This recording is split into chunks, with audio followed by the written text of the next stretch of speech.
में आज उपस्थित आदरणीय professor Balram Singh ji, professor संपदानंद Mishra ji, professor Manisha Mehrotra जी और अनुजा तो हमारी माखनलाल विश्वविद्यालय की एक्स स्टूडेंट भी है।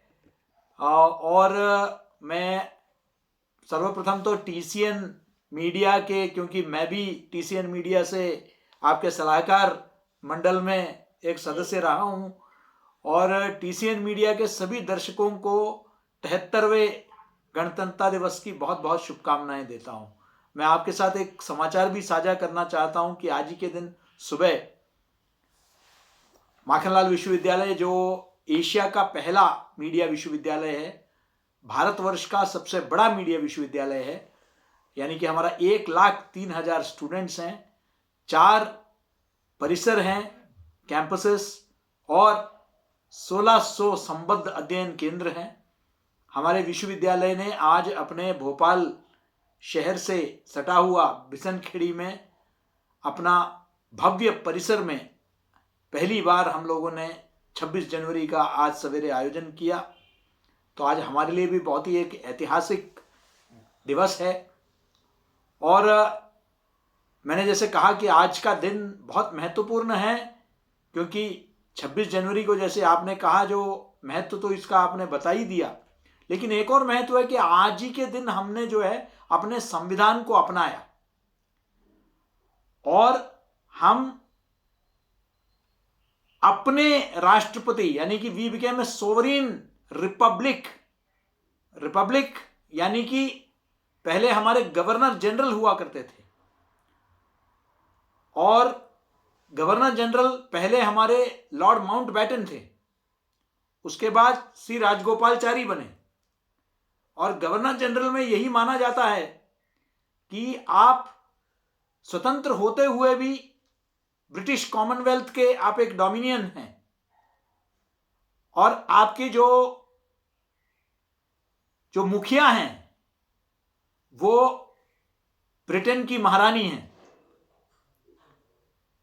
लेकिन हमने पूरी तरह स्वतंत्रता, एक तरह से राजनीतिक स्वतंत्रता हासिल की जब 1950 में 26 जनवरी को हमने अपने आप को एक रिपब्लिक घोषित किया, संविधान को अपनाया, और हम एक सार्वभौम सॉवरीन रिपब्लिक बने।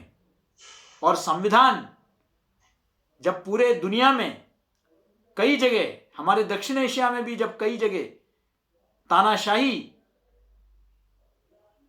हमारे आज भी पड़ोस में म्यांमार जैसे मुल्कों में आज भी तानाशाही है, लेकिन भारत में इतना मजबूत रहा पिछले 75 सालों में। 1-2 वर्ष का अपवाद को छोड़ दीजिए, आपातकाल का 75 से 77 तक, और वहां भी कोई सेना का कोई हस्तक्षेप नहीं था। एक चुनी हुई सरकार द्वारा ही जो है लोगों को अधिकारों से वंचित किया गया था, लेकिन उसको भी भारत के लोगों ने उसको स्वीकार नहीं किया और उसको उखाड़ फेंका। यानी कि लोकतंत्र इतनी मजबूत जड़ें हमारे देश में उसकी बन चुकी है कि आज विश्व के सबसे बड़े लोकतंत्र के रूप में अगर हम उभरे हैं, हमारी पहचान बनी है, तो मैं समझता हूं कि कहीं ना कहीं उसका श्रेय हमारे भारत के संविधान को जाता है, जो बाबा साहब अंबेडकर के नेतृत्व में जो संविधान सभा ने उसको तैयार किया, उसको वो श्रेय जाता है। उस संविधान की बहुत अहम भूमिका रही आम जनता के हितों की रक्षा करने के लिए, उनके अधिकारों की रक्षा करने के लिए। तो आज का दिन बहुत महत्वपूर्ण दिन है। बाकी आप जैसे सवाल पूछेंगे मैं उस पर जो है जवाब दूंगा।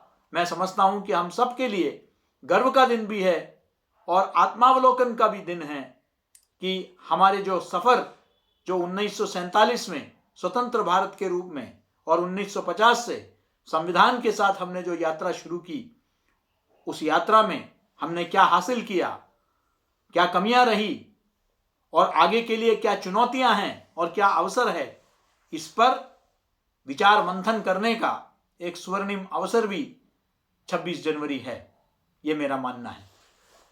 बिल्कुल से सारे नए काम किए, जहां भी गए उन्होंने कुछ ना कुछ नया किया है और दिन रात कार्यरत रहते हैं, लगे रहते हैं। तो मुझे लगता है प्रोफेसर सुरेश जी भी ये मानते होंगे और इस तरह का उनका कार्य भी है कि जो भारत की व्यवस्था है उसमें रहते हुए ये नहीं कि अंधानुकरण करते हुए बाहर वेस्टर्न कंट्रीज का, बाहर की व्यवस्था का, भारत की व्यवस्था को समझते हुए आपने भी उसी तरीके से कार्य किया है, यदि मैं समझ पा रही हूँ इस बात को। जी बिल्कुल, और मैं प्रोफेसर बलराम सिंह जी के साथ पूरी तरह सहमत हूँ कि ऐसे जो हम अक्सर समानांतर शब्दावली ढूंढते हैं लेकिन मिलती नहीं है, क्योंकि हमारे यहाँ था ही नहीं कभी। अब रिलीजन है, रिलीजन के लिए धर्म का शब्द का बड़े उदारता से हम इस्तेमाल करते हैं, लेकिन इससे गलत कोई बात हो नहीं सकती है, क्योंकि रिलीजन एक ऑर्गेनाइज्ड स्ट्रक्चर है। धर्म और मजहब दोनों अलग है। धर्म जो है वो एथिक्स से रिलेटेड है, धर्म मूल्यों से रिलेटेड है, धर्म सत्य से रिलेटेड है, और रिलीजन जबकि एक ऑर्गेनाइज्ड स्ट्रक्चर, एक बिलीफ सिस्टम है। तो आप बहुत लूजली हम लोग यहाँ अपने देश में उसका यूज करते हैं। हमारे यहाँ कई शब्द ऐसे हैं जो हमारे यहाँ नहीं है। मसलन हमारे यहाँ जो है धर्म युद्ध, मतलब वो जो लोग सनातन धर्म में नहीं मानते हैं उनके खिलाफ नहीं है। धर्म में भगवान श्री राम भी सनातनी थे और रावण भी सनातनी थे, लेकिन उन दोनों के बीच में जो युद्ध हुआ वो धर्म युद्ध था। जो महाभारत हुआ वो भी दोनों ही सनातनी थे, लेकिन दोनों के बीच में जो हुआ वो धर्म युद्ध हुआ। तो वो न जिहाद है, वो न क्रूसेड है। तो कई बार हम तुलना जब करते हैं तो हम वेस्टर्न टर्म्स का इक्विवेलेंट हम यहां देखते हैं, तो वो जो है वो उसमें कई गलतियां हो जाती है। तो धर्म पत्नी, धर्म भाई, धर्म गुरु, ये सब फिर रिलीजियस वाइफ हो जाएगा, रिलीजियस ब्रदर हो जाएगा, तो उसका कोई मतलब नहीं है। और इसी तरीके से हमारे यहाँ कोई मतांतरण का कहीं कोई अब ये शब्द बनाया है, मतांतरण, और कन्वर्जन का कोई सिस्टम ही नहीं होता था, कोई और होता ही नहीं था, तो कन्वर्जन किस में करें? और यहां 33 करोड़ देवी देवताएं हैं। तो इसलिए हम जिस कॉन्सेप्ट से लेकर आए और इसलिए इक्विवेलेंट टर्म्स को हम ढूंढते हैं, तो इसमें कहीं कोई दो राय नहीं कि रिपब्लिक को अब हम गणतंत्र बोलते हैं। वो वैसे ही बोलते हैं जैसे हम कभी सेक्युलर को धर्मनिरपेक्ष कहते थे, जबकि हमारे यहां धर्मनिरपेक्ष का कॉन्सेप्ट है ही नहीं। महात्मा गांधी ने तो कहा है कि राजनीति अगर धर्म विहीन हो जाए तो फिर वो कितना निरर्थक है। वो राजनीति जो है वो तो अपराध बन जाएगा। तो उसका मतलब वो पॉलिटिक्स में रिलीजन लाने की बात नहीं कर रहे थे। तो इसलिए वो था, हमारे यहां सेक्युलरिज्म का मतलब है सर्वधर्म समाभाव, सभी को equal treatment of all religions. ये था सर्वपंथ समाभाव, सर्वपंथ समाभाव, तो पंथ है। इसी तरह बहुत सारी चीजें हैं। अब मैं पूरी तरह सहमत हूं कि गणतंत्र, लेकिन इतने बड़े एक स्तर पर, इसके लिए हमने जो संशोधन भी किया संविधान में, इससे पंचायती राज संस्थाओं को हमने मजबूत करने का प्रयास किया।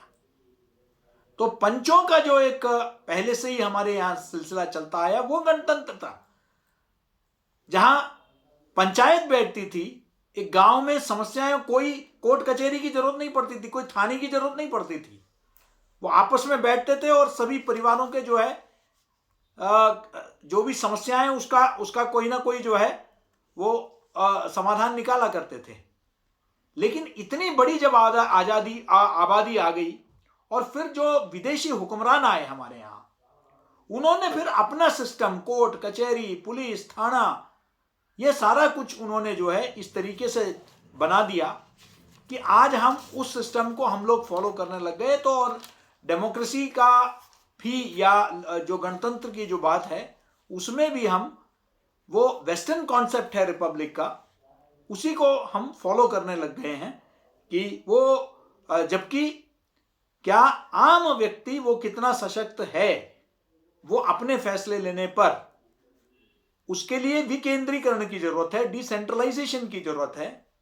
जहां दिल्ली में बैठा व्यक्ति नहीं तय करेगा कि मणिपुर में क्या होना चाहिए या तमिलनाडु में क्या होना चाहिए, वो नहीं तय करेगा।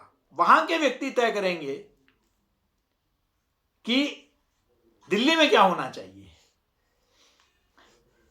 और इसका निष्कर्ष ये हुआ, हमने मेन स्ट्रीम बना दिया, साइड स्ट्रीम बना दिया। हम कहते हैं ये मुख्य धारा है। हम कहते हैं उत्तर पूर्व के लोगों को मुख्य धारा में आना चाहिए। उत्तर पूर्व खुद मुख्य धारा है और हमने उत्तर पूर्व को पूरा अपने इतिहास के पुस्तकों से और बाकी सब चीजों से बाहर रखा। तो इसलिए हमको, मुझे लगता है कि ये शब्दावली जो है, पॉलिटिक्स ऑफ टर्मिनोलॉजी, ये भी बड़ा खतरनाक चीज है। ये शब्दों का जो खेल है वो पश्चिम का अनुकरण करके हम उसका शब्दों का बिल्कुल, जिसको कहते हैं हम तर्जुमा, या जिसको हम कहते हैं लिटरल ट्रांसलेशन जब करते हैं तो अर्थ का अनर्थ हो जाता है। बिल्कुल। तो मैं बिल्कुल यहाँ जो गणतंत्र के बारे में जो चर्चा किया प्रोफेसर सिंह ने और प्रोफेसर मिश्र ने, मैं समझता हूँ कि बिल्कुल अगर सही मायने में देखिए तो वही है। लेकिन अब हम संविधान के अनुसार मानते हैं, तो हमारे यहाँ जो संविधान का जो भी प्रावधान है उसके अनुसार ही हम लोग जो है आज अपने गणतंत्रता दिवस को हम मना रहे हैं। बिल्कुल बिल्कुल, लेकिन फिर भी लीक से हटकर कुछ काम करने का जो है वो डॉक्टर संपदानंद मिश्रा ने भी वह भी करते रहे हैं, आप भी करते हैं उस तरीके से। तो हमारे जो मेहमान हैं, जैसे डॉक्टर मनीषा मेहरोत्रा है, वो उनका जो कार्य है वो भी इसी तरह का है। वो जो एक लकीर पे लोग चलते हैं उससे अलग हटकर अपने भारत की जो व्यवस्था है, प्राचीन हमारी मूल व्यवस्था, उसमें यकीन करती हैं, विश्वास रखती हैं। तो चूंकि आप इकोनॉमिक्स के प्रोफेसर हैं, तो हम थोड़ा सा अर्थव्यवस्था के दृष्टिकोण से जानना चाहेंगे कि जो भारत में गणतंत्र की स्थापना जब हुई थी, अब अर्थव्यवस्था में क्या कुछ बदलाव आए थे? किस तरह की पहले व्यवस्था थी, फिर क्या प्रोफेसर मिश्रा बता रहे थे कि इस तरह की व्यवस्था। तो भारत में जब स्वतंत्रता, भारत को आजादी मिली, तो स्वतंत्रता की बात यदि होती है तो आप क्या इस बात से इत्तेफाक रखते हैं कि स्वतंत्रता, यानी कि स्वतंत्र भारत का जो स्वतंत्र है, अपना ओन सिस्टम, उसकी बात आती है, तो क्या सही मायने में हम पहले तो स्वतंत्र हैं? दूसरी चीज की गणतंत्र की स्थापना हुई, मतलब भारत 1947 में स्वतंत्र हुआ और फिर गणतंत्र की स्थापना 1950 में हुई थी। तो आप क्या मानते हैं दोनों के बीच में क्या, जिस तरह से स्वतंत्रता मिली, आजादी मिली हमें और गणतंत्र की स्थापना हुई, क्या आप उसमें अंतर महसूस करते हैं? क्या फर्क लगता है आपको? जी देखिए, अगर आप तकनीकी दृष्टिकोण से पूछेंगे तो मैंने जो पहले भी कहा कि स्वतंत्रता यानी कि राजनीतिक स्वतंत्रता हमें मिली, जहां हम अपने फैसले खुद कर सकते थे, अपने पसंद के चुनाव हम जो सरकार है वो बना सकते थे, और हम किसी और पर निर्भर नहीं थे। गणतंत्र और संविधान, इसने आम व्यक्ति को, देश के आम व्यक्ति को बहुत सारे अधिकार, जिसमें खासकर जिसको हम फंडामेंटल राइट्स कहते हैं, जो मूलभूत अधिकार है, वो हमें प्रदान किया। जिसमें जो फंडामेंटल राइट है वो तो जस्टिसिएबल भी है, अगर उसका उल्लंघन होता है तो हम अदालत में जा सकते हैं और हम उसके लिए जो है इंसाफ मांग सकते हैं कि ये हमारे साथ गलत हुआ है, संविधान के विरुद्ध हुआ है। तो उसके लिए पूरी एक प्रणाली बनी हुई है जिसमें संविधान का इंटरप्रिटेशन का जो दायित्व है वो उच्चतम न्यायालय को दिया गया है, तो सुप्रीम कोर्ट को वो अधिकार दिया गया है। अब ये तो टेक्निकल हुआ। अब हम इसको भावनात्मक और भावात्मक दृष्टि से अगर हम देखेंगे तो स्वतंत्रता का असली मायना और गणतंत्र का तो यह होना चाहिए जहां हम न सिर्फ राजनीतिक रूप से स्वतंत्र हो, बल्कि इस देश का हर नागरिक आर्थिक रूप से भी,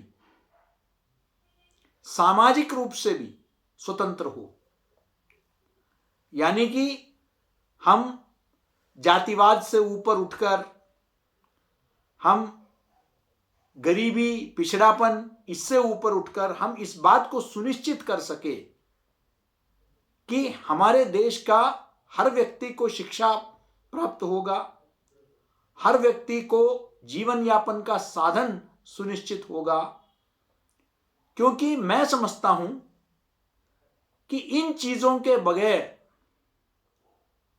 जो मूलभूत सुविधाएं हैं, हम अपने आजादी का अमृत महोत्सव मना रहे हैं, मैं समझता हूं कि हमें बहुत आत्मावलोकन करने की जरूरत है कि जब हम एक महाशक्ति का स्वप्न देख रहे हैं, एक महाशक्ति बनने का, तो जब हमारे एक अच्छे खासे तबके की मूलभूत जरूरतें ही आज पूरी नहीं हुई है, 75 साल की यात्रा में प्रयास चल रहे हैं, लेकिन आज भी समस्या तो है। हम इसका निराकरण जब तक नहीं करेंगे, तब तक मुझे नहीं लगता कि हम सही मायने में एक गणतंत्र है। ये गण अगर संतुष्ट नहीं है, ये गण अगर दुखी है, ये गण अगर पीड़ित है, ये गण अगर वंचित है, तो फिर ये गण का तो तंत्र नहीं है, ये किसी और का तंत्र है। तो उस गण को हम कैसे सशक्त बनाएं, मजबूत करें, इस दिशा में हमको कदम उठाने की जरूरत है। जहां ये जो गण है, जिससे ये गणतंत्र बना है, वो तो उसकी मूल कड़ी है। वो जो मूल कड़ी है, अगर उसको अगर मजबूत नहीं करेंगे, तो फिर वो पूरा तंत्र जो है वो कमजोर पड़ जाता है। तो इसलिए आपने जो पूछा, उसमें इसमें कहीं दो राय नहीं कि हम मतदान करने जा सकते हैं, ये मुझे स्वतंत्रता मिली है। लेकिन क्या मैं आर्थिक दृष्टि से, सामाजिक दृष्टि से इतना सशक्त हूं कि मैं बगैर किसी के प्रभाव में आकर मैं स्वतंत्र निर्णय कर सकता हूं? यह भी सोचने वाली बात है, ये मेरा मानना है। बिल्कुल आपने सही कहा, इस पर विचार करने की आवश्यकता है। आपने बहुत स्पष्ट शब्दों में अपनी बात रखी है। मैं यहाँ पे दर्शक, जो भी गणतंत्र है, किस तरह का भाव मन में आना चाहिए, कैसे विचार रखने चाहिए, क्या गणतंत्र दिवस एक दिन मनाकर जैसे लोग सेलिब्रेट कर लेते हैं। आज भी यहाँ पे सोसाइटी में मैंने सुना कि वो लता मंगेशकर जी का गाना वाना चला दिया गया था और फिर वो बंद हो गया, सब लोग अपने अपने काम में जुट गए। तो ये एक दिन का सेलिब्रेशन होता है, तो कैसे भाव रखने चाहिए, उसके लिए क्या कुछ काम जो साधारण लोग हैं वो क्या कुछ कर सकते हैं? नहीं, बहुत उम्दा सवाल है आपका। और मैं मानता हूं कि क्या है कि हम लोग बहुत प्रतीकात्मक हो गए हैं। प्रतीक बहुत आवश्यक हैं। प्रतीक हर राष्ट्र के लिए, हर समाज के लिए बहुत आवश्यक है। नेताजी सुभाष चंद्र बोस को अब इंडिया गेट में अगर हमने स्थापित किया है, तो बहुत प्रतीक आवश्यक है। लेकिन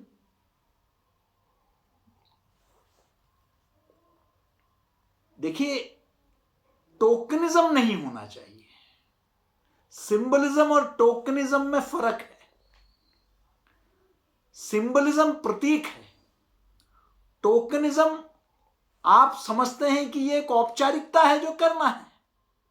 26 जनवरी है, ध्वजारोहण करना है।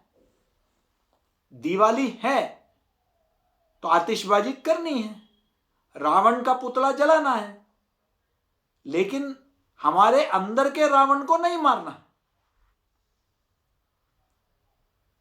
तो ये जो, या दीपावली में नरकासुर वध के लिए हम लोग उसके उपलक्ष्य में दीपावली मनाते हैं। तो वो जो नरकासुर है वो हमारे अंदर के नरकासुर का क्या, ये अपन नहीं चर्चा करते हैं। मैं समझता हूं कि आज जिस भाव से यहां, ये शायद बहुत सालों बाद में पहली बार ये चर्चा, इस तरह की चर्चा शायद भारत के किसी टीवी चैनल में आपने ना देखा होगा ना सुना होगा। और इसके लिए मैं टीसीएन मीडिया को बधाई देता हूं, प्रोफेसर बलराम सिंह जी को बधाई देता हूं कि जनतंत्र का असली अर्थ क्या है, गणतंत्र का असली अर्थ क्या है, क्या इसको हमने समझने का प्रयास किया है क्या, या ये भी एक मात्र प्रतीकात्मक हो गया है। और ये मैं समझता हूं कि हम सबको, मैं अक्सर कहता हूं कि हम लोगों ने भगवान श्री कृष्ण को मंदिरों में हमने कैद कर दिया, हमने भगवत गीता को जीवन में आत्मसात नहीं किया। अगर हम जीवन में शायद अगर आत्मसात करते तो शायद ये देश कभी गुलाम बनता ही नहीं। ये जो 700 साल की गुलामी का कारण ही यही था। स्वामी विवेकानंद ने अपने कई जो आह्वान उन्होंने दिए हैं उसमें उन्होंने कहा है कि अगर उपनिषद का कोई निचोड़ कोई है तो वो एक शब्द में हम लोग उसको कह सकते हैं, और वो है अभय या निर्भय, डर से ऊपर उठना। अगर वो हम उस समय से ही उसको अगर हम अपने जीवन में हम आत्मसात करते तो हम ना अंग्रेजों से डरते, ना मुगलों से डरते, ना बाहर से जो आताताई आती है उनसे डरते और समझौता करते। तो इसलिए इसी प्रकार आज हम अपने राष्ट्र जीवन में, हजारों सालों के राष्ट्र जीवन में हम लोग अपनी एक नए पारी खेल रहे हैं, एक नए यात्रा में हम लोग जो है आज निकल पड़े हैं। तो इसलिए ये यात्रा भी सफल हो, इसको सुनिश्चित करने के लिए इस यात्रा में जो हमने माध्यम चुने हैं, अपने आप को सशक्त बनाने का, संपन्न बनाने का, समृद्ध बनाने का, यानी कि लोकतंत्र और गणतंत्र, इसका शब्दार्थ पर न जाकर इसके भावार्थ को समझना और उसको अपने जीवन में आत्मसात करना, यह मैं समझता हूं कि सही मायने में इस शब्द के साथ न्याय होगा और हम सही मायने में अपने राष्ट्र को विश्व गुरु बना पाएंगे, एक महाशक्ति बना पाएंगे, ऐसा मेरा विश्वास है। बहुत बहुत अच्छी बात आपने, बहुत सुंदर बात आपने कही है, और इस बात के लिए आप बहुत प्रख्यात भी हैं। आपकी बातें बहुत अच्छी होती हैं, बहुत प्रभावशाली होती हैं और सुनने में बहुत अच्छी लगती हैं। बहुत धन्यवाद आपका, आपके इन शब्दों के लिए। मैं प्रोफेसर मनीषा मेहरोत्रा